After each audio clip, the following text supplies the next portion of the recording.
The morning sun filtered through the worn Venetian blinds of Betty's diner, casting golden stripes across the checkered linoleum floor. My mother, Elena Martinez, sat in her usual corner booth, the one with the slightly torn red vinyl that she claimed as her own for the past 15 years. At 63, she was still beautiful, her silver hair pulled back in a neat bun, her hands wrapped around a steaming cup of coffee that had gone cold while she stared out the window. I knew that look. I'd seen it countless times during my deployments, captured in the photos she'd send me overseas. It was the look of a mother waiting, always waiting for her son to come home safely.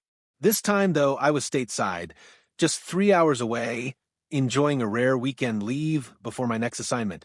Betty, the diner's owner and my mother's best friend since high school, slid into the booth across from her. "You're doing it again, Elena," she said gently, placing a warm hand over my mother's cold one. "He's safe. He's coming home next month for good.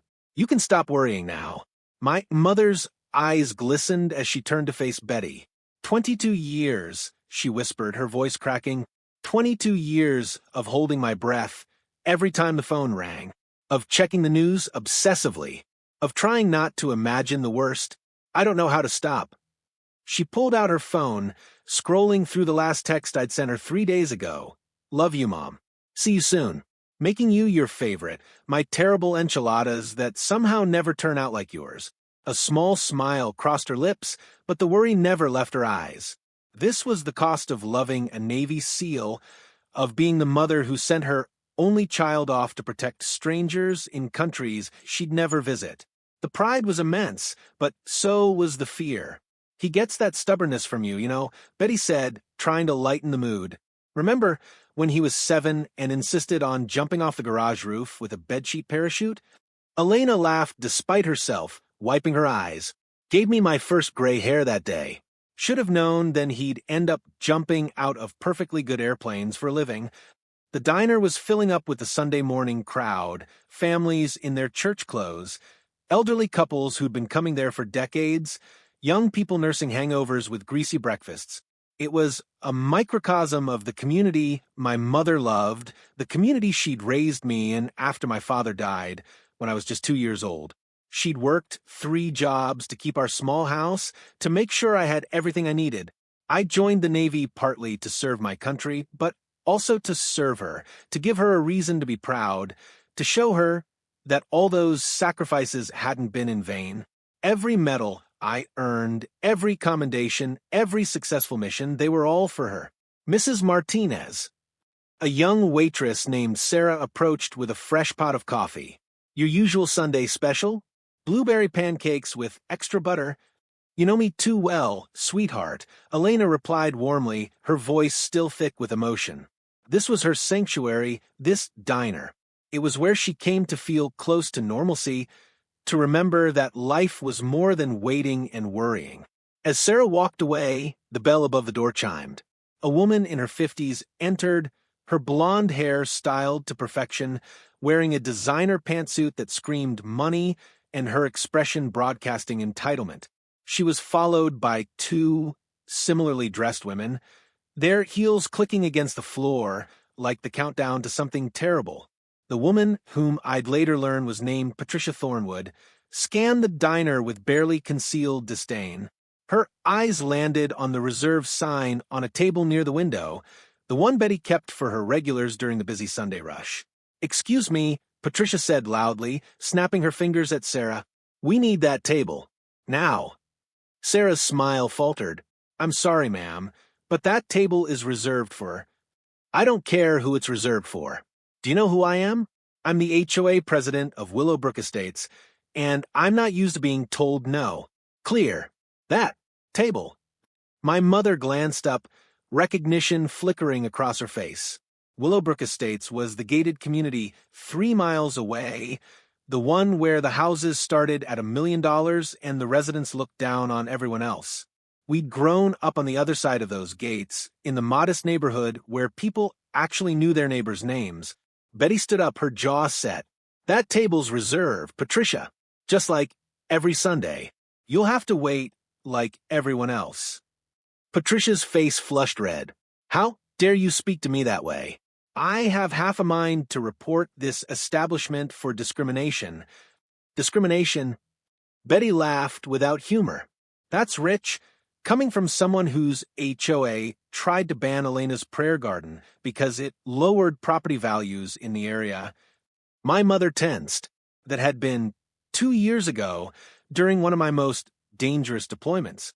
She'd planted a small garden on the corner of her property, which technically bordered the Willowbrook Estate's land, filled with white roses and a small stone angel. It was her way of praying for my safe return, visible enough that she could see it from her bedroom window each night. Patricia had led the charge to have it removed, claiming it was an eyesore and religious propaganda. The local news had picked up the story, and the community had rallied around my mother, forcing the HOA to back down. But Patricia had never forgotten the humiliation. The tension in the diner was palpable now. Other customers were watching, sensing the brewing storm. My mother stood up slowly, placing a gentle hand on Betty's arm. "It's okay, Betty," she said quietly. "Let them have the table. We can move." "Like hell you will," Betty said fiercely. "You've been coming here for 15 years. She can wait her turn." But my mother was already gathering her things, trying to avoid confrontation, as she always did. It was one of the things I'd learned from her. Pick your battles, show grace, even when others show none. But watching through the lens of what would happen next, I wished she'd stood her ground. Because Patricia Thornwood wasn't done. Not even close. Patricia stepped closer to my mother, her voice dripping with false sweetness that couldn't mask the venom underneath. "Elena Martinez, isn't it? Still living in that little house with the tacky garden ornaments? I'm surprised you can afford to eat here, what with the property values in your neighborhood." My mother's hand trembled slightly as she picked up her purse, but her voice remained steady. "Have a nice breakfast, Patricia. Come on, Betty, let's just go." But as my mother moved to step past Patricia, the other woman made a show of examining her nails, blocking the narrow space between the booths. "You know, I've been meaning to talk to you about your property. That fence of yours? It's at least 2 inches over the property line. My property line. I'm going to have to ask you to move it." Betty stepped forward, her face flushed with anger. "That fence has been there for 30 years, Patricia. Long before your precious HOA existed. You're just bitter because the whole town thinks thinks I'm what?" Patricia's voice rose sharply. "Please, finish that sentence." The diner had gone quiet now. Forks stopped mid-bite, conversations died away. Even the cook had emerged from the kitchen, wiping his hands on his apron, ready to intervene if necessary. My mother placed herself between Betty and Patricia, always the peacemaker. "Patricia, I don't want any trouble. The fence is on my property. The survey from last year proved that. If you have concerns, you can speak to my lawyer." Her voice wavered slightly on the word lawyer. She'd paid for that survey with money she'd been saving for a new roof, all because Patricia had filed a complaint. "Your lawyer?" Patricia laughed, a sharp, cruel sound. "You mean that discount attorney from a strip mall? Please. My legal team would eat him for breakfast." One of Patricia's friends, a thin woman with too much Botox, chimed in, "I don't understand why people like you insist on staying in neighborhoods you've clearly outgrown. There are plenty of affordable apartments on the east side. People like you." The words hung in the air like a slap. My mother's face paled, but she lifted her chin with the dignity she'd always carried. "This is my home, the home I raised my son in. I'm not going anywhere." "Your son," Patricia said, her lip curling. "Yes, I've heard about him. Off playing soldier or whatever it is he does. What kind of son abandons his elderly mother for years at a time? If you ask me, nobody asked you." Betty's voice was ice-cold now. "And you need to leave. Right now." But Patricia was on a roll, emboldened by her friend's snickers and the audience she'd gathered. She took another step toward my mother, invading her personal space. "Your son's never around when you need him, is he, Elena? Where was he when you had the flu last winter and couldn't get out of bed for a week? Where was he when your car broke down and you had to walk to work in the rain? Off pretending to be some kind of hero while his mother suffers alone." I would learn later that my mother's hands had balled into fists at her sides, her nails digging into her palms, not from anger at Patricia, but from the effort it took not to cry, because Patricia had struck at her deepest wound. The guilt she carried for supporting my career, the lonely nights, the missed birthdays and holidays, the fear that maybe she should have asked me to stay, to choose a safer path. My son, my mother said, quietly, her voice shaking but firm, is serving his country. He's saved more lives than you could count. He's risked everything for people he's never met, including ungrateful people like you. So don't you dare. Served his country? Patricia cut her off with a derisive snort. Please, he's probably sitting behind some desk, pretending to be important, cashing government checks while you struggle to make ends meet. If he was any kind of real man, he'd be here taking care of his mother instead of... That's enough. Betty moved to physically place herself between them, but my mother held out her hand, stopping her. It's okay, Betty. She doesn't understand. She couldn't possibly understand what sacrifice means, what service means. My mother's eyes were wet now, but her voice grew stronger. My son is a Navy SEAL. He's completed 8 deployments. He's earned the Bronze Star with Valor and the Purple Heart. He's jumped out of helicopters in the middle of the night into hostile territory to save people who couldn't save themselves. He's missed birthdays and Christmases and quiet Sunday mornings like this one because he was too busy keeping people safe. Keeping people like you safe, whether you deserve it or not. The diner was completely silent now. Several customers had pulled out their phones, recording the confrontation. An elderly veteran in the corner booth had removed his hat and placed it over his heart, his eyes glistening. Patricia's face twisted into something ugly. How convenient. A son you can trot out whenever you need sympathy points. Where's your proof? Where are these medals? For all we know, you're making the whole thing up to... Making it up? My mother's voice finally broke. Do you think I made up 22 years of worrying myself sick every single day? Do you think I made up the nightmares about men in dress uniforms showing up at my door? Do you think I made up the physical therapy sessions I sat through when he came home with shrapnel in his leg, or the PTSD episodes where he couldn't sleep for days? She pulled out her phone with shaking hands, scrolling to her photos, probably looking for one of my commendation ceremonies or a picture of me in uniform. But Patricia slapped the phone out of her hand. It clattered to the floor, the screen cracking against the tile. The diner erupted in gasps and angry murmurs. Betty lunged forward. But what happened next was so fast that most people didn't process it until it was over. Patricia Thornwood, HOA president, entitled woman who thought her money and status put her above common decency, drew back her hand and slapped my mother across the face. The sound echoed through the diner like a gunshot. My mother stumbled backward, her hand flying to her cheek, shock and pain written across her face. Betty caught her before she could fall, and the diner exploded into chaos. People were shouting, phones were recording, the cook was calling the police.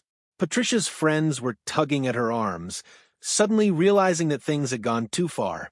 But Patricia stood there, her chest heaving, her face flushed with rage, and something that might have been shame. People like you, she hissed, need to learn their place. My mother straightened slowly, Betty's arms still supporting her. A red mark was already forming on her cheek, in the perfect shape of Patricia's hand. Tears streamed down her face, but when she spoke, her voice was steady. My place, she said softly, is right here, in this community that actually cares about people. My place is in the home I've worked my whole life to keep. My place is anywhere I choose to be, and no one, not you, not your HOA, not anyone, gets to tell me otherwise. She bent down, picked up her cracked phone, and walked toward the door with her head held high. Betty followed, shooting Patricia a look that promised retribution. As they reached the exit, my mother turned back one last time. I'll pray for you, Patricia, because you're going to need it. The bell chimed as the door closed behind them, and Patricia was left standing in a diner full of witnesses, her moment of power crumbling into something that looked a lot like fear. I was in the middle of a training exercise when my phone buzzed. As a SEAL, we learn to operate in high-stress situations with laser focus, but there's one notification that can break through any concentration. Mom. I glanced at the screen during a brief water break and saw multiple missed calls from Betty, 3 from my mother's neighbor Mrs. Chun, and a flood of text messages. My stomach dropped. In my line of work, you learn to trust your instincts, and every instinct was screaming that something was wrong. Martinez, you good? My teammate Jake Hawk Harrison noticed my expression shift. Need to make a call, Hawk. 2 minutes. He nodded, understanding immediately. In the teams, we're all brothers, but we're also all sons. Every one of us knows that dreaded fear of something happening to family while we're away. I stepped away from the group and called Betty back. She answered on the first ring. Marcus, thank God. Are you sitting down? Those 4 words sent ice through my veins. What happened? Is Mom okay? She's physically okay, but Betty's voice cracked. Someone assaulted her at the diner this morning. Some entitled, which named Patricia Thornwood, slapped her right across the face in front of everyone. For a moment, I couldn't breathe. The world narrowed to a single point of white-hot rage. I'd faced enemy combatants, survived firefights, jumped into hostile territory in the dead of night, but nothing had ever made me feel this level of fury. Where is she? My voice came out deadly calm, the same tone I used right before an operation. At home. She won't go to the hospital. Won't even put ice on it properly. She just keeps saying she's fine. But, Marcus, she's not fine. She was humiliated in front of the whole town. And the things that woman said about you. What did she say about me? Betty recounted the confrontation, and with every word, my jaw clenched tighter. This Patricia woman had attacked my mother's greatest vulnerability, the sacrifice we'd both made for my service. The lonely nights, the missed moments, the constant fear. She'd weaponized my mother's love for me and her pride in my service, twisted it into something shameful. I'm coming home, I said. Right now. Marcus, your mother made me promise not to call you. She doesn't want you to worry or get in trouble for leaving. I don't care. Nobody touches my mother. Nobody. I hung up and immediately dialed my commanding officer. Lieutenant Commander Roberts picked up on the third ring. Martinez? This better be important. We're in the middle of... Sir, I need emergency leave. Family crisis. There was a pause. Roberts knew me well enough to know I'd never ask unless it was serious. How long do you need? 72 hours, sir. Done. But Martinez? Whatever you're planning to do, make sure it's legal. Roger that, sir. 3 hours later, I was in my truck, pushing 90 on the interstate. I called my mother twice. The first time, she didn't answer. The second time, she picked up, but her voice was small, fragile in a way I'd never heard before. Marcus? Betty told you, didn't she? I asked her not to. Mom, are you hurt? It's just a bruise, baby. I'm fine. You don't need to come home early. I don't want you getting in trouble. I'm already on the highway. I'll be there in 30 minutes. Marcus Anthony Martinez, you turn that truck around right now. I don't want you. Mom. I softened my voice. I'm coming home. End of discussion. I could hear her crying softly on the other end. I'm so sorry. Sorry? For what? For making you worry. For not being stronger. For. Stop. Right there. Mom, you're the strongest person I know. What happened today? That's not on you. That's on some coward who thought she could get away with hurting someone good and kind just because she has money and a title. She said such terrible things about you. About your service. Called you a liar. Said you were just pretending to be important. I try to defend you, but nothing. You did defend me. You always have. Now it's my turn. When I pulled up to the small house I'd grown up in, the one with the garden my mother had fought to keep, Betty was sitting on the porch. She stood as I approached, and I could see the anger still simmering in her eyes. She's inside, pretending to be fine as usual. But Marcus, her face, Betty's voice broke. It's swollen and bruised. That monster hit her hard. I hugged Betty briefly. She was like an aunt to me, and then walked inside. My mother was sitting on the couch, a bag of frozen peas held to her cheek, staring at the photo wall she'd created over the years. Every picture of me in uniform, every commendation ceremony, every medal presentation. Her shrine to the son she was so proud of, the son she'd sacrificed so much for. She looked up when I entered, and her face crumpled. You weren't supposed to see me like this. I crossed the room in 3 strides and knelt in front of her, gently moving the bag of peas away from her face. The handprint was clearly visible, red and swollen, already turning purple. Someone had hit my mother, had marked her face with their hatred and entitlement. "Oh, baby," she whispered, seeing the expression on my face. "Don't look at me like that.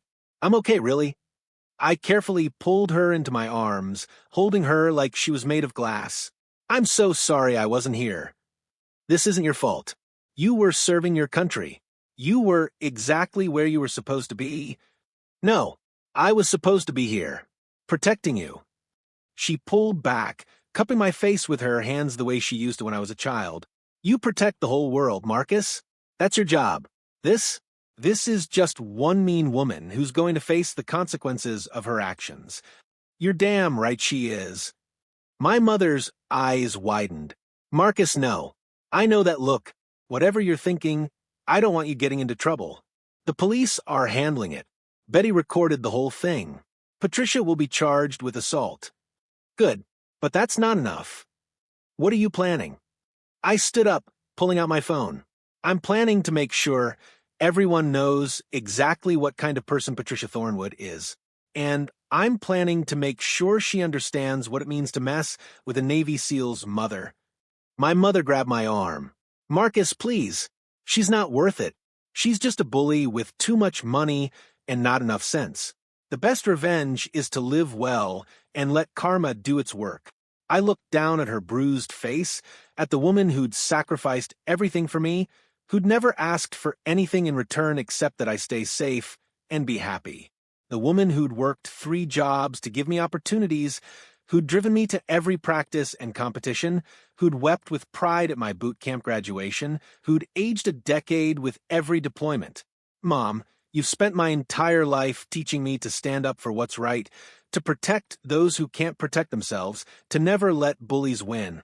You think I'm going to let someone assault my mother and just walk away? I can protect myself. I know you can, but you shouldn't have to. Not anymore. Not ever again." I made several calls that evening. First to my lawyer. Yes, SEALs have lawyers, especially when we've been through as much as I have. Then to a few journalist friends who owed me favors. Then to my brothers in the teams, because when you mess with one SEAL family, you mess with all of them. Finally, I called Mrs. Chun, my mother's neighbor, who ran the local community Facebook page. "Marcus, I've been so worried about your mother. Is she okay?" "She will be. Mrs. Chun, I need a favor. That video Betty took of the assault hasn't been shared online yet." "Not yet. Betty wanted to wait. Make sure your mother was comfortable with it, being public. You know how private Elena is. I need you to share it. Everywhere. Along with a full account of what happened. Can you do that?" "Marcus, are you sure?" "Once it's out there." "I'm sure. And Mrs. Chun, make sure everyone knows who Patricia Thornwood is. HOA president, self-proclaimed community leader. I want the whole world to see what she really is. Consider done." I hung up and found my mother watching me from the doorway, her arms crossed. "You're going full warrior mode, aren't you?" "Full warrior mode," I confirmed.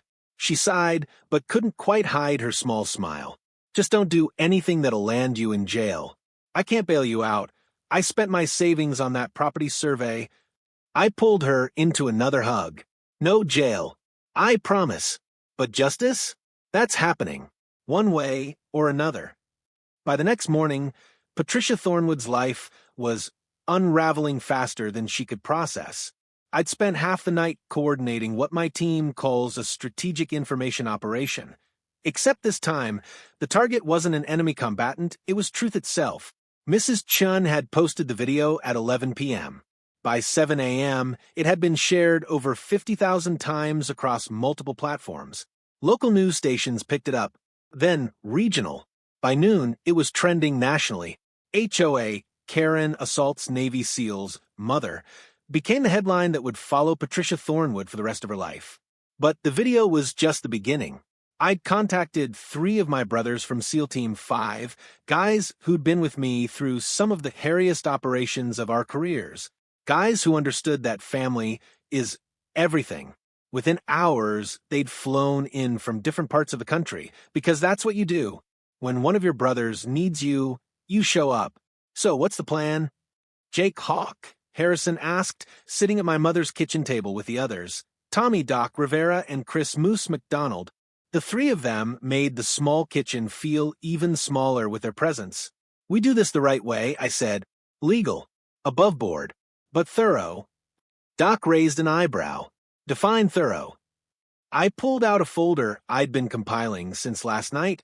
Patricia Thornwood, age 52, HOA president of Willowbrook Estates for the past 7 years. Married to Richard Thornwood, investment banker. 3 kids, all adults now. And here's where it gets interesting. I spread out the documents I'd obtained through completely legal public record searches. In the past 7 years, her HOA has filed 437 violation notices against homeowners. For 37, the average HOA files about 50 per year. She's averaging over 60.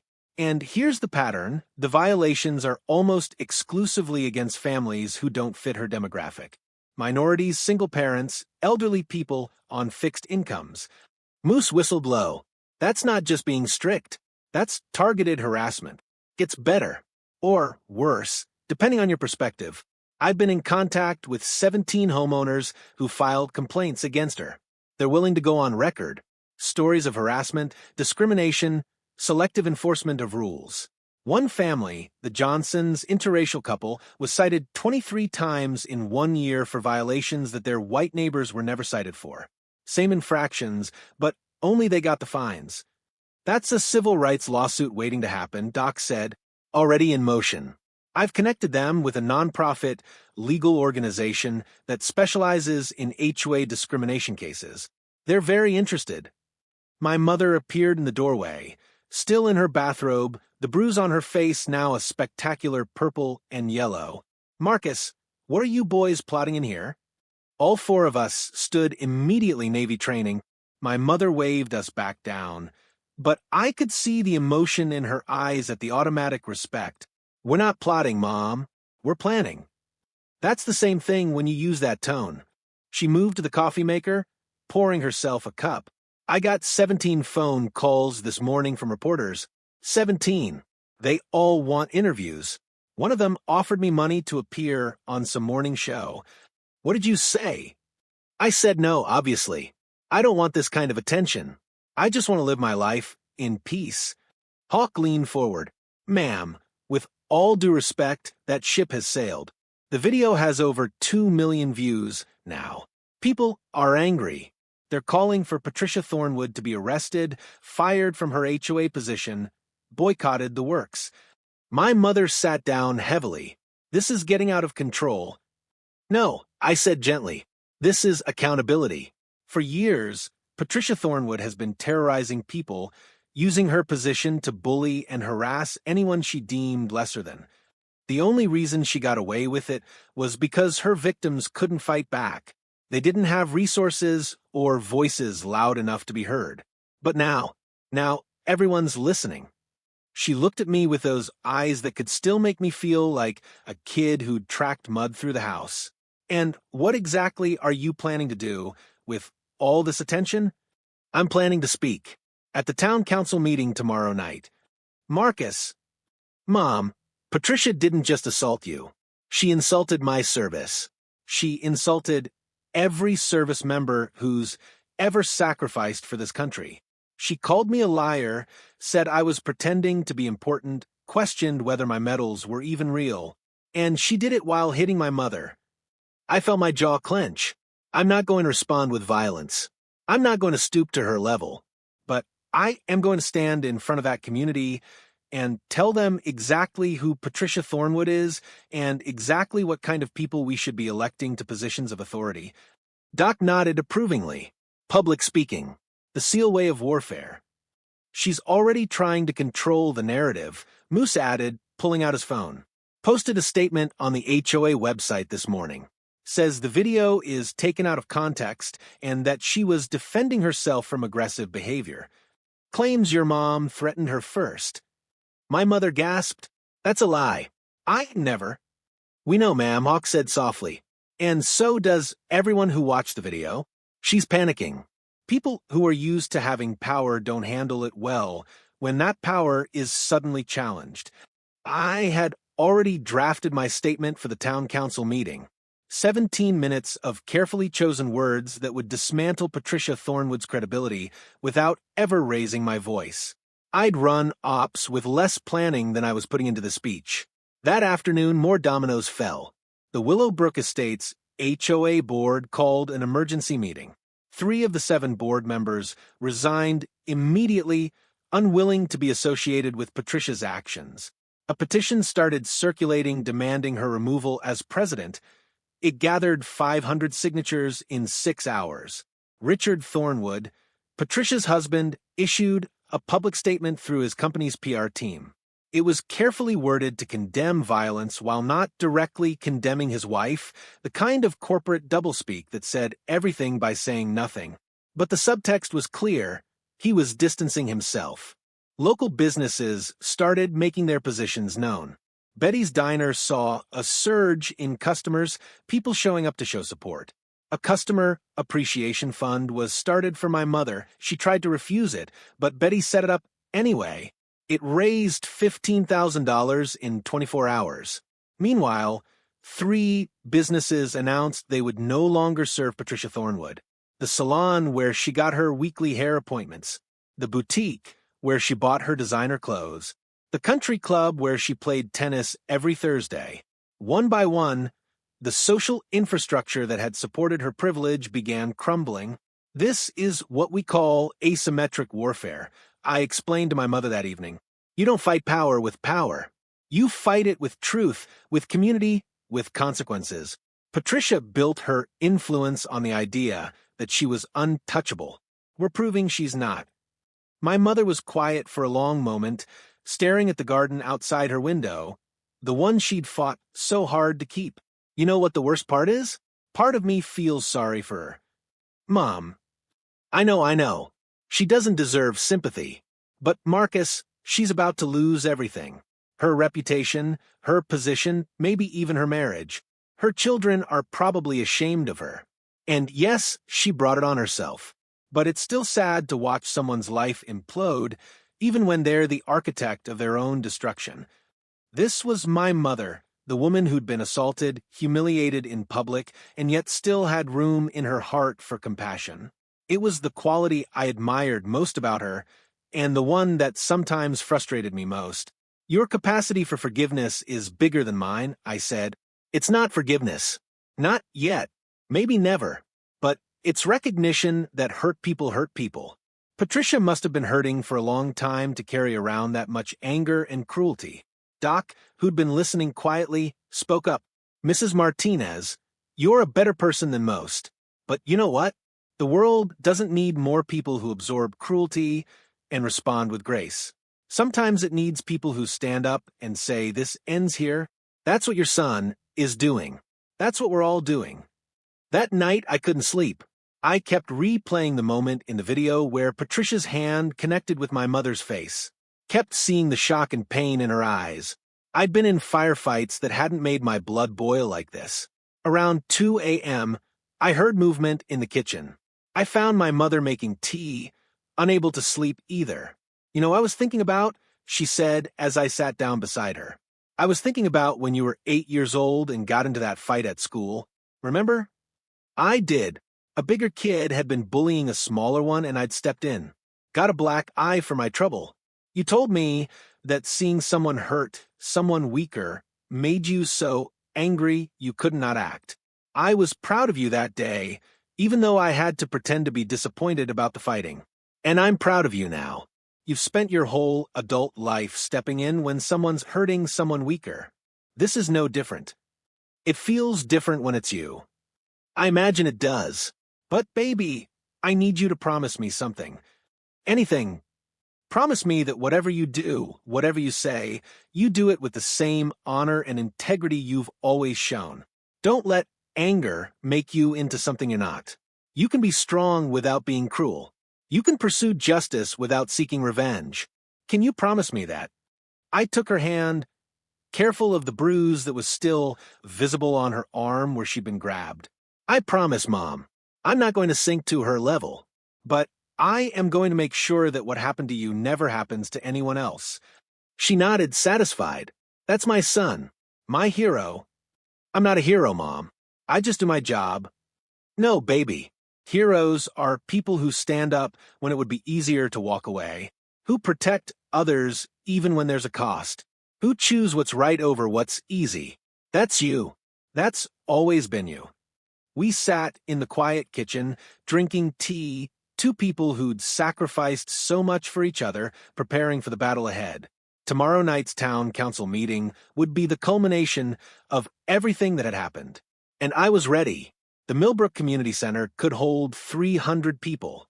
By 6 p.m., an hour before the town council meeting was scheduled to start, there were over 500 people trying to get inside. Local police had to set up a perimeter and organize overflow viewing in the parking lot with a live stream on a projector screen.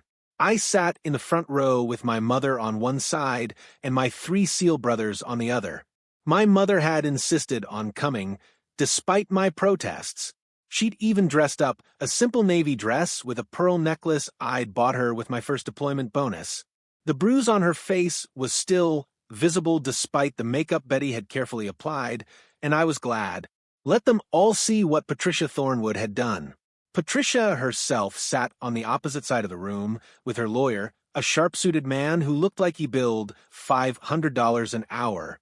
She'd aged 10 years in 2 days. Her hair, usually perfect, was pulled back in a messy ponytail. No makeup, dark circles under her eyes. She kept her gaze down, refusing to make eye contact with anyone. The room buzzed with energy, anger, anticipation. Justice deferred too long. I recognized faces from the neighborhood. People my mother had helped over the years with groceries when they were short, babysitting meals when they were sick. This was her community, and they'd shown up for her. Mayor Robert Chun, Mrs. Chen's husband, called the meeting to order. He was a good man, fair, who'd been trying to address HOA overreach in the community for years. Before we begin regular business, he said, his voice grave, we need to address an incident that occurred 2 days ago at Betty's Diner. An incident that has brought national attention to our community. Marcus Martinez, son of Elena Martinez, has requested to speak. Marcus, the floor is yours. I stood, and the room went silent. You could hear people breathing. I'd given briefings to generals, spoken to rooms full of military brass, but this felt different, more personal, more important. I walked to the podium, my dress uniform crisp and decorated with the medals I rarely wore. The ones Patricia had claimed were fake. Bronze Star with Valor, Purple Heart, Navy and Marine Corps Achievement Medal. The uniform wasn't for me. It was visual proof for every person in that room and everyone watching online that my mother's pride in me was justified. My name is Marcus Anthony Martinez. I began, my voice steady. I'm a Navy SEAL with 22 years of service. I've completed 8 combat deployments to Iraq, Afghanistan, and other locations I'm not authorized to discuss. I've lost brothers in combat. I've bled for this country. And I've never asked for recognition or special treatment because of my service.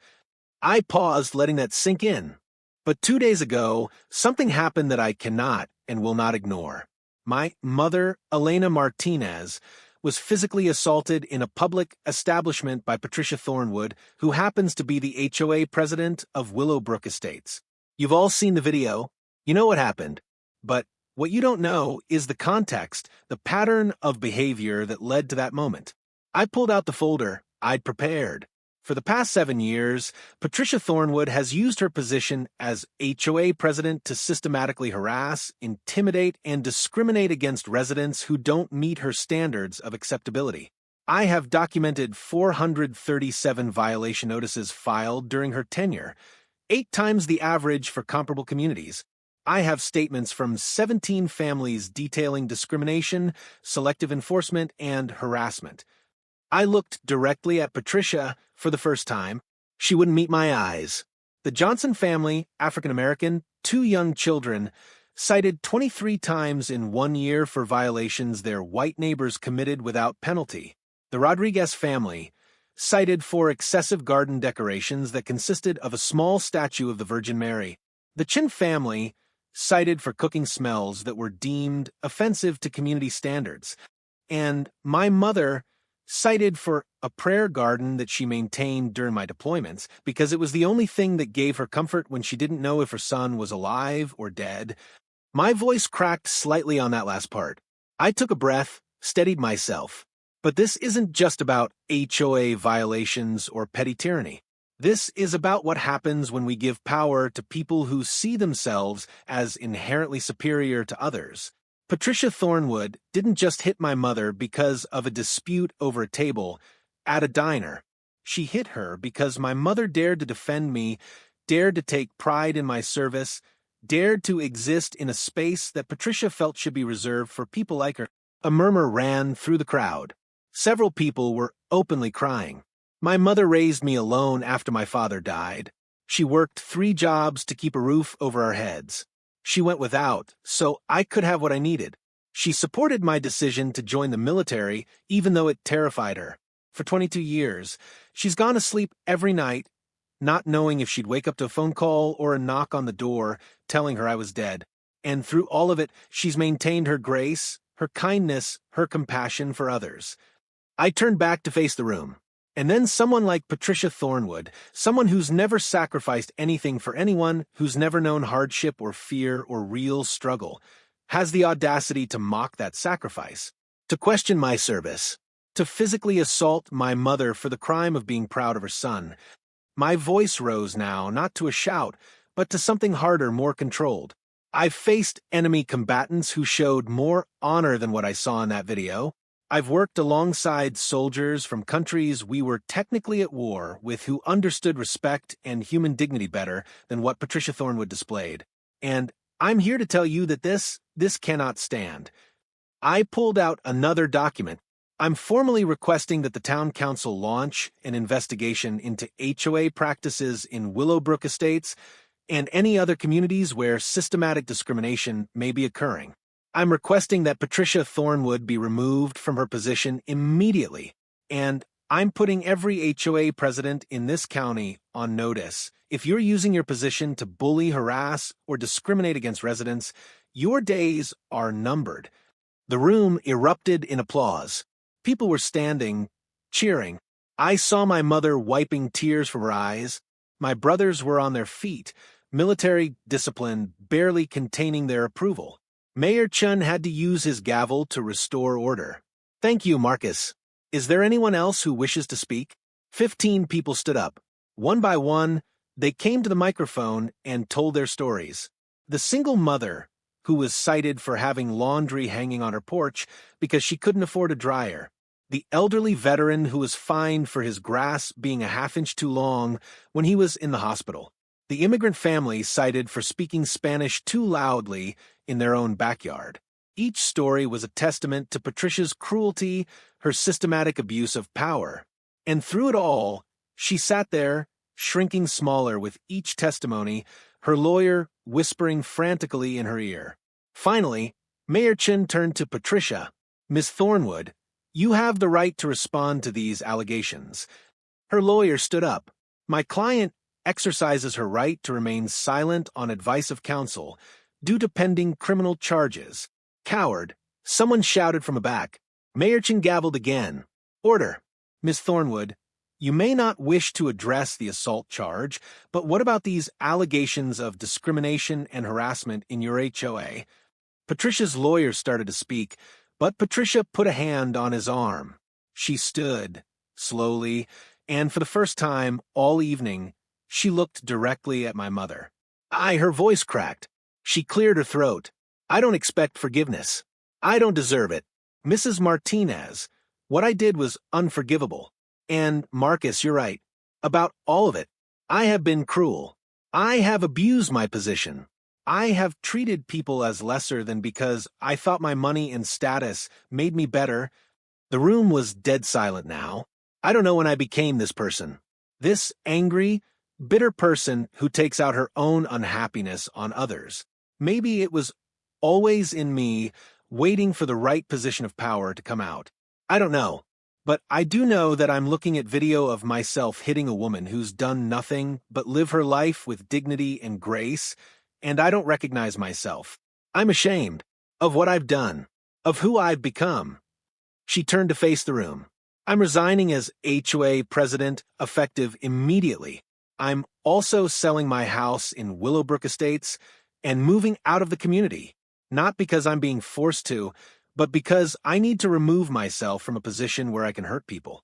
And I'm going to therapy because clearly I have issues I need to address. It wasn't enough. Words would never be enough.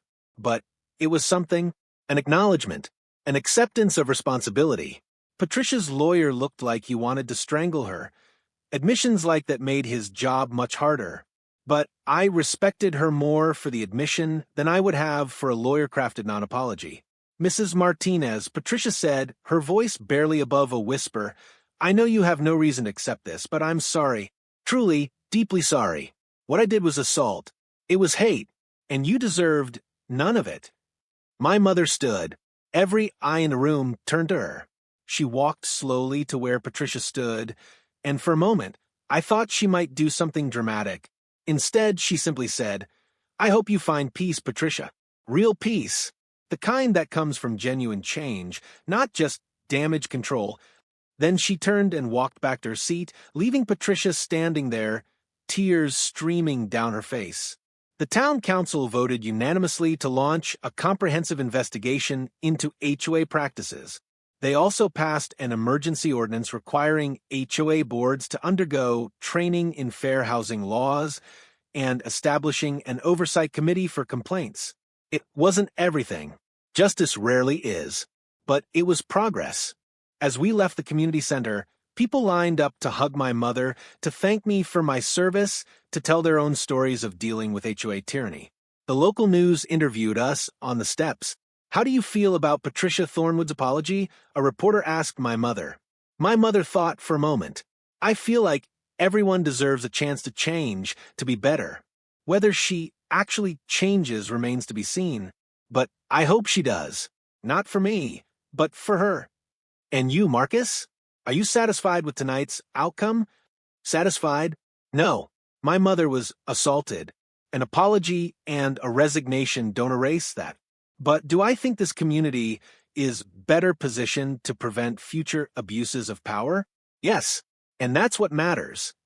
3 months later, I stood in my mother's garden, the one that had started so much trouble helping her plant new roses.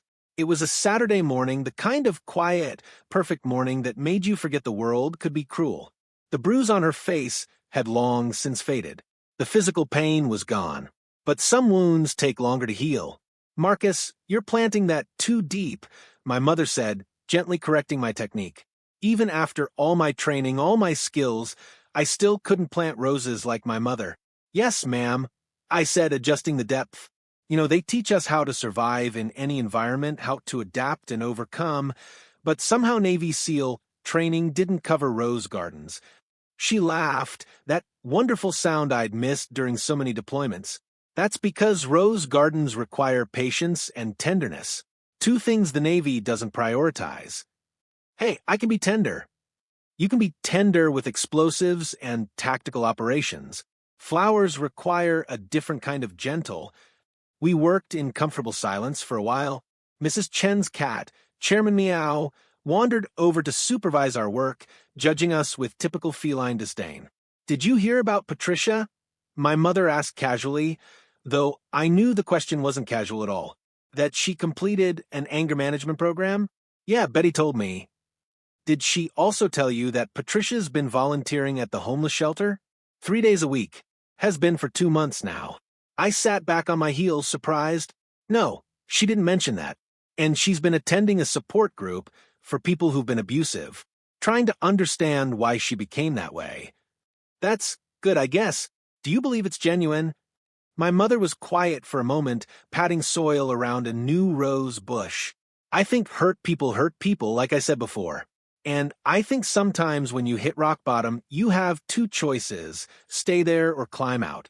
She's climbing. You're more forgiving than I am. I'm not forgiving her, Marcus. Not yet. Maybe not ever. But I am acknowledging that she's trying to change. There's a difference. The doorbell rang. My mother wiped her hands on her gardening apron. Oh, that must be Betty. We're having lunch. But it wasn't Betty at the door. It was Patricia Thornwood. I was on my feet, instantly moving between her and my mother. Patricia held up her hands, taking a step back. I'm not here to cause trouble. She held out a small package. I wanted to give this to Mrs. Martinez, if she's willing to accept it. My mother gently pushed past me, her hand on my arm telling me to stand down. What is it, Patricia? It's a book about restorative justice and making amends. I've been working with a therapist, and she suggested I might want to reach out, but only if you were comfortable. If you're not, I'll leave right now and never bother you again. My mother took the package but didn't open it. How are you doing, Patricia? The question seemed to surprise her. I'm managing. I'm in therapy twice a week. I'm doing community service. My husband and I are in counseling. He's still deciding if he wants to stay married to me. My kids barely talk to me. I lost most of my friends. But I'm trying to be better. That's good. Real change is hard. Patricia's eyes filled with tears. Mrs. Martinez, I don't expect you to forgive me. I just want you to know that what I'm doing isn't performative. I'm not trying to rehabilitate my image or avoid consequences. I genuinely hate who I was, and I'm working every single day to become someone different. Have you apologized to the other families you hurt? I've written letters to all 17 families who spoke at the town council meeting. Most didn't respond. 3 accepted my apologies. 1 told me to go to hell, which was fair. I'm also working with the new HOA board to implement reforms and trying to make amends to the Johnson family. Specifically, I helped them get connected with a civil rights attorney for their discrimination case. My mother nodded slowly. That's a start. It's not enough. It'll never be enough. But it's what I can do. Patricia looked at me for the first time. Marcus, I owe you an apology too. What I said about your service was despicable. You've sacrificed more for this country than I can comprehend, and I diminished that because I was angry and wanted to hurt your mother. I'm sorry. I didn't respond. I wasn't ready to forgive, and I didn't pretend otherwise. Patricia nodded, understanding. I'll go now. Mrs. Martinez, thank you for listening. That's more than I deserve. As she turned to leave, my mother called out, Patricia? She turned back. Real change takes years, not months. Don't give up on yourself. And maybe someday we can have coffee and talk. Not as enemies, but as 2 women who've both learned hard lessons about life. Patricia's face crumpled. I would like that. If you ever feel ready, you know where to find me. After she left, I turned to my mother. You're going to forgive her, aren't you? Maybe. Someday. But forgiveness isn't about her, Marcus. It's about me.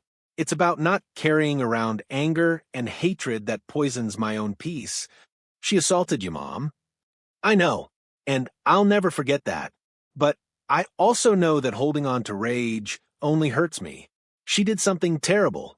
She's facing consequences. She's trying to change. That's all I can ask for. We returned to the garden. As we worked, I thought about justice, about forgiveness, about the complicated ways humans hurt each other and heal. In my work, things were usually clear, enemies and allies, right and wrong. But real life was messy, full of gray areas and complex motivations. Marcus, my mother said after a while, I want to tell you something important. What's that? These past 22 years, every time you deployed, I was terrified. Absolutely terrified. But I was also proud. So incredibly proud. And one of the things I was most proud of was that you became a protector, not a destroyer. You learned to use your strength to defend, not to dominate. That's the difference between you and someone like Patricia used to be. I wanted to hurt her, Mom. When I saw that video, I wanted to make her pay in ways that would have landed me in military prison. I know, but you didn't. You chose a better way. You exposed injustice without becoming unjust yourself. You sought accountability without seeking revenge. That's the son I raised. That's the man I'm proud of. Over the next few months, life slowly returned to normal. The story faded from the news cycle, replaced by newer outrages and dramas. But the changes remained. The HOA Oversight Committee became permanent. 3 other HOA presidents in the county were investigated and removed. New fair housing protections were enacted. Betty's Diner saw steady business. My mother's Customer Appreciation Fund was used to renovate the playground at the community park. She refused to keep it for herself. And Patricia Thornwood continued her journey. I heard updates through the community grapevine. She'd gone back to school to become a social worker. She donated a significant amount of money to organizations fighting housing discrimination. She showed up to town council meetings and spoke in favor of tenant protection laws. I remain skeptical. People don't change that fundamentally, that quickly. But my mother reminded me that skepticism was healthy, but cynicism was poison. My deployment schedule shifted, and I found myself with more time stateside. I spent it with my mother, making up for lost years. We cooked together, worked in the garden, watched old movies. Simple things that meant everything. One evening, 6 months after the incident, we sat on her porch watching the sunset. My mother had her head on my shoulder, something she'd done since I was tall enough to provide a shoulder. "Do you ever regret it?" she asked. "Joining the Navy? Missing all those years at home? Do you ever regret supporting my decision?" I asked first. I thought about it. The missions, the brothers I'd lost, the physical and psychological scars. The years away from home from her. No, I don't regret it. It made me who I am. It gave me purpose. But I do regret the cost it had on you. Don't. I made my choice the same way you made yours. We both sacrificed because we believed in something bigger than ourselves. You believed in protecting your country. I believed in raising a son who would make the world better. We both succeeded. Did we, though?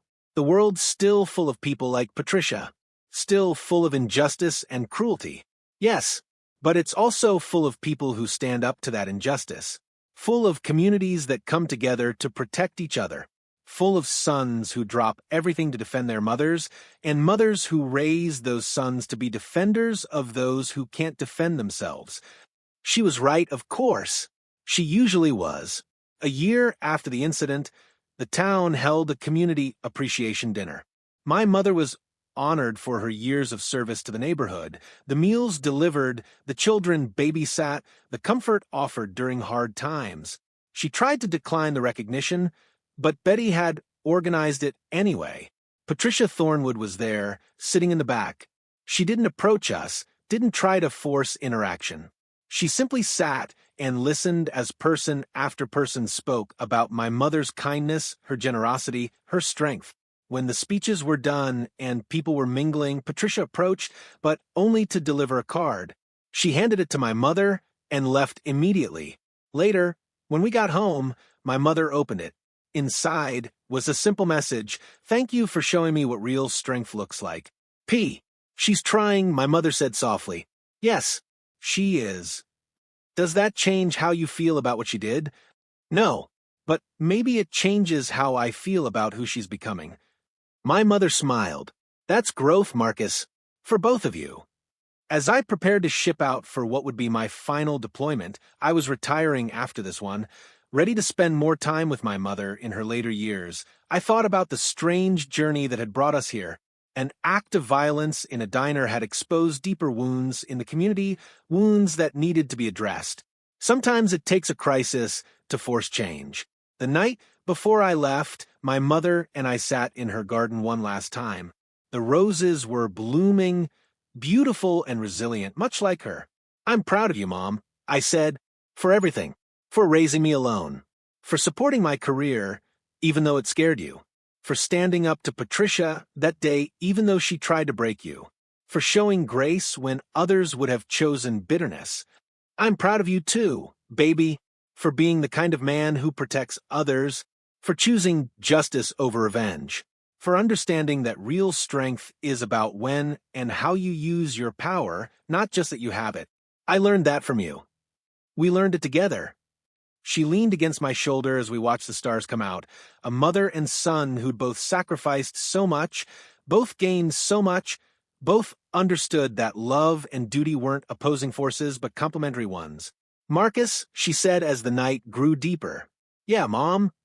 Thank you for coming home when I needed you.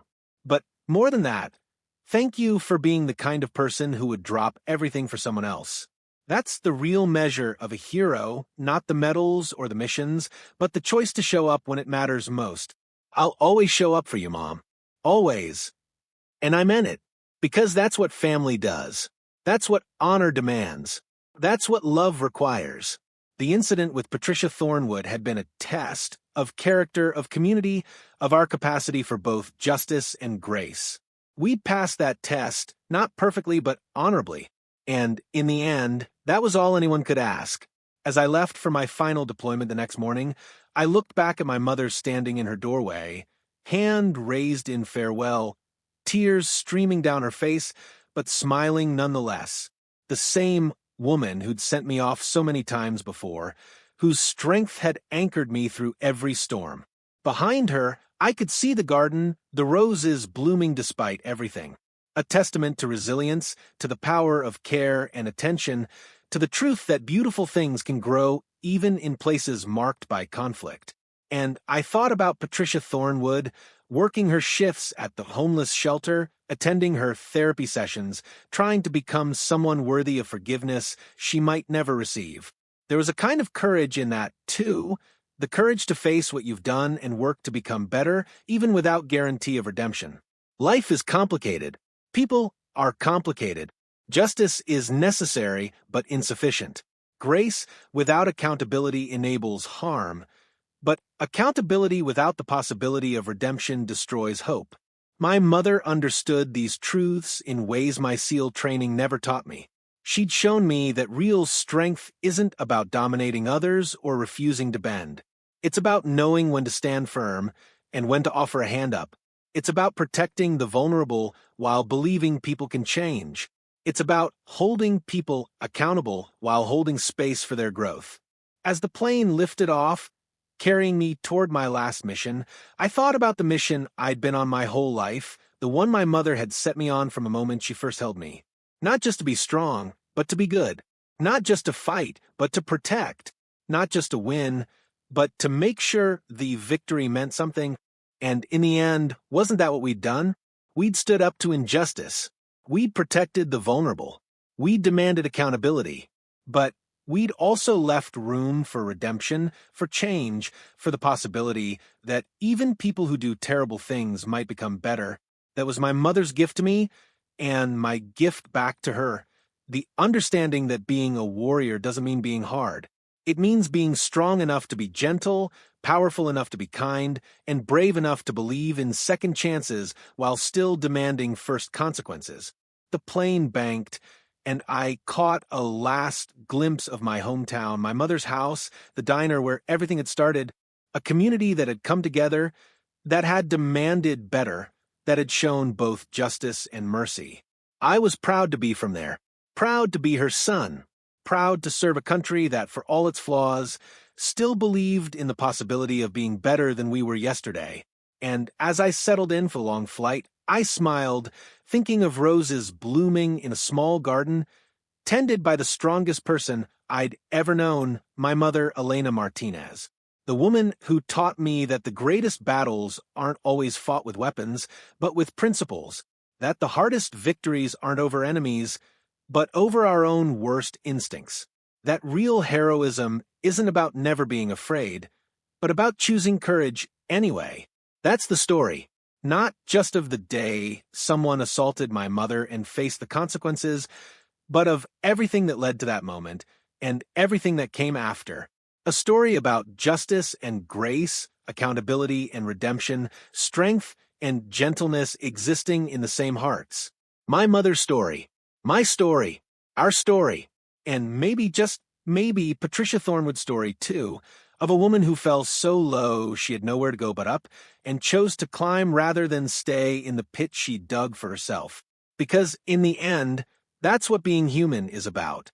We fall, we fail, we hurt people, but we also have the capacity to rise, to repair, to become better versions of ourselves. And sometimes the people we hurt the most are the ones who show us the way back to being human again. That's the real story. This story isn't just about one mother and son. It's about every person who's been bullied by those who abuse power, every family silenced by intimidation, every community poisoned by unchecked authority. It's time to stand up. If you see injustice, document it. If someone is being harassed, support them. If bullies hide behind titles and positions, expose them. Your voice matters. Your witness matters. Your courage to speak up could save someone from suffering in silence. Honor those who serve by protecting the families they leave behind. Defend the vulnerable. Demand accountability from those in power. Choose justice over comfort, truth over silence, action over apathy. The Elena Martinezes of the world shouldn't have to fight alone. Be the community that shows up. Be the person who says, not here, not ever. Because when good people do nothing, bullies win. And we cannot let them win.